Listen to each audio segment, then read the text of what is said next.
Hi everyone. ವಾಂಗಿಬಾತೇ ಆಗಲಿ ಬಿಸಿಬೇಳೆಬಾತೇ ಆಗಲಿ fresh ಆಗಿ ಪೌಡರ್ನ ಮಾಡಿಕೊಂಡು ಮಾಡಿದ್ರೆ ತುಂಬಾ ರುಚಿಯಾಗಿರುತ್ತೆ. ಎಷ್ಟೊಂದು ಮನೆಯಲ್ಲಿ ರೆಡಿಮೇಡ್ ಪೌಡರ್ನ ಯೂಸ್ ಮಾಡಿ ವಾಂಗಿಬಾತ್ ಮಾಡ್ಕೊಳ್ತಾರೆ. ಅಂಥವರಿಗೆ ಇವತ್ತಿನ ವಿಡಿಯೋ ಖಂಡಿತ ಯೂಸ್ಫುಲ್ ಆಗುತ್ತೆ. ಯಾಕಂದರೆ ಇವತ್ತಿನ ವಿಡಿಯೋದಲ್ಲಿ ನಾನು ವಾಂಗಿಬಾತ್ ಗೊಜ್ಜನ್ನು ಮಾಡ್ಕೊಳ್ಳೋದ್ರ ಜೊತೆ ವಾಂಗಿಬಾತ್ ಪೌಡರ್ನ ಕೂಡ ಹೇಗೆ ಮಾಡೋದು ಅಂತ ತೋರಿಸ್ತೀನಿ.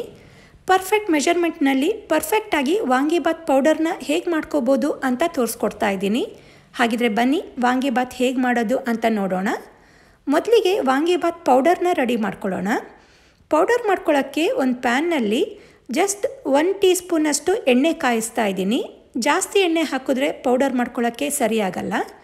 ಇದಕ್ಕೆ ಕಡಲೆಬೇಳೆ 2 ಟೇಬಲ್ ಸ್ಪೂನ್, 1 ಟೇಬಲ್ ಸ್ಪೂನಷ್ಟು ಉದ್ದಿನಬೇಳೆ, ಕೊತ್ತಂಬರಿ ಕಾಳು 2 ಟೇಬಲ್ ಸ್ಪೂನ್, ಜೀರಿಗೆ 1 ಟೀ ಸ್ಪೂನ್, ಒಂದು ಅರ್ಧ ಇಂಚಷ್ಟು ಚಕ್ಕೆ, 3 ಲವಂಗ ಹಾಕ್ಕೊಳ್ಳಿ, ಜಾಸ್ತಿ ಏನು ಬೇಡ. ನಂತರ 3 ಮರಾಠ ಮೊಗ್ಗು, ಏಲಕ್ಕಿ 1-2, ಅರ್ಧದಷ್ಟು ಚಕ್ರ ಮೊಗ್ಗು, ಇಷ್ಟಕ್ಕೆ ಅರ್ಧ ಅಷ್ಟೇ ಸಾಕಾಗತ್ತೆ, ಜಾಸ್ತಿ ಹಾಕ್ಕೊಳ್ಳೋದೇನು ಬೇಡ. ನಂತರ ಒಂದು 1/4 ಟೀ ಸ್ಪೂನ್ ಮೆಂತೆ ಕಾಳು, 1/4 ಟೇಬಲ್ ಸ್ಪೂನ್ ಕಾಳು ಮೆಣಸು ಹಾಕಿ ಮೊದಲಿಗೆ ಕಾಳುಗಳನ್ನಷ್ಟೇ ಹುರ್ಕೋಬೇಕು. ಒಳ್ಳೆ ಘಮ ಬರೋ ತನಕ ಈ ಕಾಳುಗಳೆಲ್ಲ ಗೋಲ್ಡನ್ ಬ್ರೌನ್ ಆಗೋ ತನಕ ಹುರ್ಕೋಬೇಕಾಗತ್ತೆ. ನಂತರ ಇದಕ್ಕೆ ಖಾರಕ್ಕೆ 8ರಿಂದ 10 ಒಣಮೆಣಸು, ಸ್ವಲ್ಪ ಕರಿಬೇವು ಹಾಕಿ, ಒಣಮೆಣಸು ಕರಿಬೇವೆಲ್ಲ ಗರಿ ಗರಿ ಆಗಬೇಕು, ಅಲ್ಲಿ ತನಕ ಇದನ್ನು ಹುರ್ಕೋಬೇಕು. ಹುರಿದಾದ್ಮೇಲೆ ನಂತರ ಫ್ಲೇಮ್ ಆಫ್ ಮಾಡಿ ಇದಕ್ಕೆ 2 ಟೇಬಲ್ ಸ್ಪೂನಷ್ಟು ತುರಿದಿರೋ ಒಣಕೊಬ್ಬರಿ, 1 ಟೀ ಸ್ಪೂನ್ ಗಸಗಸೆ, ಒಂದು 1/4 ಟೀ ಸ್ಪೂನಷ್ಟು ಇಂಗು ಮತ್ತು ಒಂದು 1/4 ಟೀ ಸ್ಪೂನಷ್ಟು ಅರಿಶಿಣ ಹಾಕಿ ಆ ಪ್ಯಾನಿನ ಶಾಖದಲ್ಲೇ ಇದೆಲ್ಲವನ್ನು ಹುರ್ಕೊಳ್ಬೇಕಾಗತ್ತೆ. ಒಣಕೊಬ್ಬರಿನ ಬೇಕಾದರೆ ನೀವು ಈಗಲಾದರೂ ಹಾಕ್ಕೊಳ್ಬೋದು, ಇಲ್ಲ ಗೊಜ್ಜನ್ನು ಕಲಿಸ್ಕೊಳ್ಬೇಕಾದ್ರೂ ಹಾಕ್ಕೋಬೋದು, ನಿಮ್ಮಿಷ್ಟ. ಈಗ ಇದನ್ನು ಹುರ್ಕೊಂಡು ಸ್ವಲ್ಪ ಹೊತ್ತು ಆರಿಸ್ಕೊಂಡು, ತುಂಬ ನೈಸಾಗೂ ಅಲ್ಲ ತುಂಬ ತರಿಯಾಗೂ ಅಲ್ಲ, ಈ ರೀತಿ ಪೌಡರ್ ಮಾಡ್ಕೋಬೇಕು. ಕಲರ್ ನೋಡಿ ಎಷ್ಟು ಚೆನ್ನಾಗಿ ಕಾಣಿಸ್ತಿದೆ ಅಂತ. ಈಗ ಪೌಡರ್ ರೆಡಿಯಾಗಿದೆ, ಗೊಜ್ಜು ರೆಡಿ ಮಾಡ್ಕೊಳ್ಳೋಣ.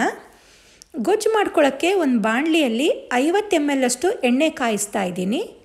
ಎಣ್ಣೆ ಕಾದ್ಮೇಲೆ ಇದಕ್ಕೆ 1 ಟೀ ಸ್ಪೂನ್ ಸಾಸಿವೆ, 1 ಟೀ ಸ್ಪೂನ್ ಉದ್ದಿನಬೇಳೆ, ಒಂದು 2 ಒಣಮೆಣಸು, 1 ಟೇಬಲ್ ಸ್ಪೂನಷ್ಟು ಚಿಕ್ಕದಾಗಿ ಹೆಚ್ಕೊಂಡಿರೋ ಬೆಳ್ಳುಳ್ಳಿ, ಇದು ಒಳ್ಳೆ ಘಮ ಕೊಡುತ್ತೆ. ನಂತರ ಕರಿಬೇವು ಹಾಕಿ ಬೆಳ್ಳುಳ್ಳಿ ಎಲ್ಲ ಚೆನ್ನಾಗಿ ರೋಸ್ಟ್ ಆಗೋ ತನಕ ಫ್ರೈ ಮಾಡ್ಕೊಳ್ಳಿ. ನಂತರ ಇದಕ್ಕೆ 3 ದೊಡ್ಡ ಸೈಜಿಂದು ಈರುಳ್ಳಿನ ಈ ರೀತಿ ಉದ್ದುದ್ದ ಹೆಚ್ಕೊಂಡಿರೋದನ್ನು ಹಾಕ್ಕೊಳ್ತಾ ಇದ್ದೀನಿ. ಈ ಈರುಳ್ಳಿನೆಲ್ಲ ಚೆನ್ನಾಗಿ ಫ್ರೈ ಮಾಡ್ಕೋಬೇಕು.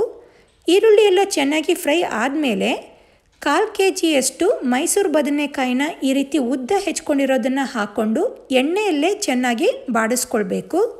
ಈ ಮೈಸೂರು ಬದನೆಕಾಯಿ ಬೇಗ ಬೆಂದೋಗ್ಬಿಡತ್ತೆ. ಈಗಿದು ಚೆನ್ನಾಗಿ ಫ್ರೈ ಆಗಿದೆ. ಇದಕ್ಕೆ ಹಣ್ಣಾಗಿರೋ 3 ದೊಡ್ಡ ಟೊಮ್ಯಾಟೊ ಹೆಚ್ಕೊಂಡಿರೋದನ್ನು ಹಾಕ್ಕೊಂಡು ರುಚಿಗೆ ತಕ್ಕಷ್ಟು ಉಪ್ಪು ಹಾಕಿ ಮಗಚ್ದೇನೆ ಹಾಗೆ ಲಿಡ್ ಕ್ಲೋಸ್ ಮಾಡಿ ಸಿಮ್ನಲ್ಲಿ ಒಂದು 2ರಿಂದ 3 ನಿಮಿಷ ಬೇಯಿಸ್ಕೊಳ್ಳಿ. ಈಗ ನೋಡಿ, ಉಪ್ಪು ಹಾಕಿದ್ದಕ್ಕೆ ಟೊಮ್ಯಾಟೊ ಎಲ್ಲ ಫುಲ್ ಸಾಫ್ಟಾಗಿ ನೀರೆಲ್ಲ ಬಿಟ್ಕೊಂಡಿದೆ. ಯೂಶ್ವಲ್ಲಾಗಿ ವಾಂಗಿಬಾತ್ಗೆ ಹುಣಸೆ ರಸ ಹಾಕ್ತಾರೆ, ಆದರೆ ಈ ರೀತಿ ಹುಣಸೆ ರಸ ಬದಲು ಟೊಮ್ಯಾಟೊ ಹಾಕಿ ಮಾಡ್ಕೊಳ್ಳಿ. ಒಂದು ರೀತಿ ಹುಳಿ ಮತ್ತು ಸ್ವೀಟ್ನೆಸ್ ಕೊಡುತ್ತೆ. ಗೊಜ್ಜಂತೂ ತುಂಬಾ ಟೇಸ್ಟಿಯಾಗಿರುತ್ತೆ. ಈಗ ಟೊಮ್ಯಾಟೊ ಎಲ್ಲ ಬಾಡಿಸ್ಕೊಂಡ್ಮೇಲೆ ಮಾಡ್ಕೊಂಡಂಥ ವಾಂಗಿಬಾತ್ ಪೌಡರ್ನಲ್ಲಿ ಖಾರಕ್ಕೆ ತಕ್ಕನಾಗಿ 4ರಿಂದ 5 ಟೇಬಲ್ ಸ್ಪೂನಷ್ಟು ಹಾಕಿ 1/4 ಟೀ ಸ್ಪೂನಷ್ಟು ಅರಿಶಿಣ ಹಾಕಿ ಒಗ್ಗರಣೆ ಜೊತೆ ಚೆನ್ನಾಗಿ ಮಿಕ್ಸ್ ಮಾಡ್ಕೋಬೇಕು. ಕೊನೆಯದಾಗಿ ಇದಕ್ಕೆ 1 ಟೀ ಸ್ಪೂನಷ್ಟು ಬೆಲ್ಲ ಹಾಕಿ ಮತ್ತೆ ಎಲ್ಲದನ್ನು ಚೆನ್ನಾಗಿ ಮಿಕ್ಸ್ ಮಾಡಿ ಗೊಜ್ಜು ಚೆನ್ನಾಗಿ ಎಣ್ಣೆ ಬಿಟ್ಕೊಳ್ಳೋ ತನಕ ಸಿಮ್ನಲ್ಲಿ ಲಿಡ್ ಕ್ಲೋಸ್ ಮಾಡಿ ಒಂದು 3ರಿಂದ 5 ನಿಮಿಷ ಬೇಯಲಿಕ್ಕೆ ಬಿಡಬೇಕು. ಈಗ ನೋಡಿ, ಗೊಜ್ಜು ಸೈಡ್ನಲ್ಲಿ ಎಣ್ಣೆ ಎಲ್ಲ ಬಿಟ್ಕೊಂಡಿದೆ. ಕಲರ್ ಕೂಡ ಎಷ್ಟು ಚೆನ್ನಾಗಿ ಕಾಣಿಸ್ತಾ ಇದೆ. 1 ವಾರ ತನಕ ಫ್ರಿಜ್ನಲ್ಲಿ ಸ್ಟೋರ್ ಮಾಡಿ ಇಟ್ಕೊಳ್ಬೋದಾದ ವಾಂಗಿಬಾತ್ ಗೊಜ್ಜು ರೆಡಿಯಾಗಿದೆ. ಇದನ್ನು ಉದ್ರುದ್ರಾಗಿರೋ ಬಿಸಿ ಅನ್ನಕ್ಕೆ ಹಾಕಿ ಚೆನ್ನಾಗಿ ಕಲಿಸ್ಕೋಬೇಕು. ಚೆನ್ನಾಗಿ ಕಲಿಸ್ಕೊಂಡ್ಮೇಲೆ ಇದಕ್ಕೆ ಕೊನೆಯದಾಗಿ ಹೆಚ್ಕೊಂಡಿರೋ ಕೊತ್ತಂಬರಿ ಸೊಪ್ಪು ಹಾಕಿ ಮಿಕ್ಸ್ ಮಾಡಿಕೊಂಡ್ರೆ ಒಳ್ಳೆ ಕಲರ್ ಇರೋ ಫ್ರೆಶ್ ಆಗಿ ಪೌಡರ್ ಮಾಡ್ಕೊಂಡಿರೋದ್ರಿಂದ ಒಳ್ಳೆ ಘಮ ಇರೋ ತುಂಬಾ ರುಚಿಯಾದ ವಾಂಗಿಬಾತ್ ರೆಡಿಯಾಗತ್ತೆ. ಈ ವಾಂಗಿಬಾತ್ ಪೌಡರ್ ಜೊತೆಗೆ ವಾಂಗಿಬಾತ್ ಗೊಜ್ಜು ರೆಸಿಪಿ ನಿಮಗೆ ಇಷ್ಟ ಆದರೆ ಕಮೆಂಟ್ ಮಾಡಿ ತಿಳಿಸಿ. ವಿಡಿಯೋಗೆ ಲೈಕ್ ಕೊಡಿ, ಶೇರ್ ಮಾಡಿ. ನನ್ನ ಚಾನಲ್ನ ಸಬ್ಸ್ಕ್ರೈಬ್ ಮಾಡ್ಕೊಂಡಿಲ್ಲ ಅಂದರೆ ಸಬ್ಸ್ಕ್ರೈಬ್ ಮಾಡ್ಕೊಳ್ಳಿ. ಇನ್ನು ಬೇರೆ ರೆಸಿಪಿಗಳಿಗೆ ನನ್ನ ಚಾನಲ್ನ ಫಾಲೋ ಮಾಡೋದನ್ನು ಮರಿಬೇಡಿ. Thank you.